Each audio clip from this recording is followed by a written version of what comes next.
నారా చంద్రబాబు నాయుడు గారి ఆదేశానుసారం బాపట్ల జిల్లా కలెక్టర్ గారు శ్రీ వివి వినోద్ కుమార్ గారు గౌతు లచ్చన్న 117వ జయంతి సందర్భంలో ఆయన ఈ ఘనమైన నివాళులు అర్పించి పూలమాలలేసి అదేవిధంగా బాపట్ల నియోజకవర్గంలో ఉన్న గౌడ కమ్యూనిటీస్ కానీ బీసీ నాయకులు కానీ అందరూ కూడా ఈ సమక్షంలో ఈ రోజున జిల్లా కలెక్టర్ గారు ఆధ్వర్యంలో ఈ కార్యక్రమం జరుగుతుందనేది మీ అందరికీ తెలియజేసి సర్దార్ గౌతు లచ్చన్న 35 సంవత్సరాలు శాసనసభ్యులుగా ఉండి చక్కెర శాఖ మార్చులుగా విద్యుత్ శాఖ మార్చులుగా ఉమ్మడి మద్రాసు రాష్ట్రంలో చేశారు.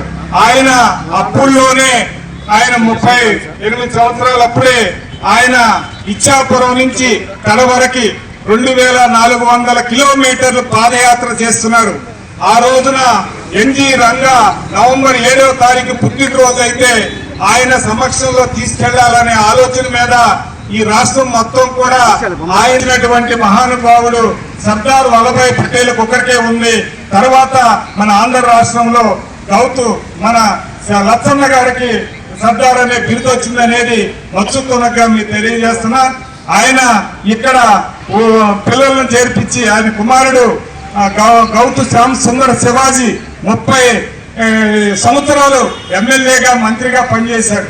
అదేవిధంగా వాళ్ళ మనవరాలు ఇప్పుడు శిరీష ఆమెను ఇప్పుడు ఎమ్మెల్యే పలాసాయలు ఎవరైతే ఏదైతే మన గౌతు లచ్చన్న గారు ఎన్జీ రంగా ఆధ్వర్యంలో మన ఇక్కడ ఎమ్మెల్సీ ఆచంట రంగనాయకులు గారు కాంగ్రెస్ నాయకులు పసిపిలేటి కోటేశ్వరరావు గారు దగ్గరలోనే ఇల్లు తీసుకుని వాళ్ళ పిల్లలను కూడా ఇక్కడ చదివించాడు. ఆయన గౌత శ్యామ్ సుందర్ శివాజీ అదేవిధంగా ఝాన్సీ రాణి ఆయనైతే మనం గ్రూప్ 1 సర్వీస్ గా ఆయన చేసిందనేది మీ అందరికీ తెలియజేస్తూ ఏదైతే ఈ అవకాశం ఇచ్చిన బాపట్ల నియోజకవర్గ గౌడ కమ్యూనిటీ కానీ బీసీ నాయకులు కానీ పేరు పేరున ధన్యవాదాలు.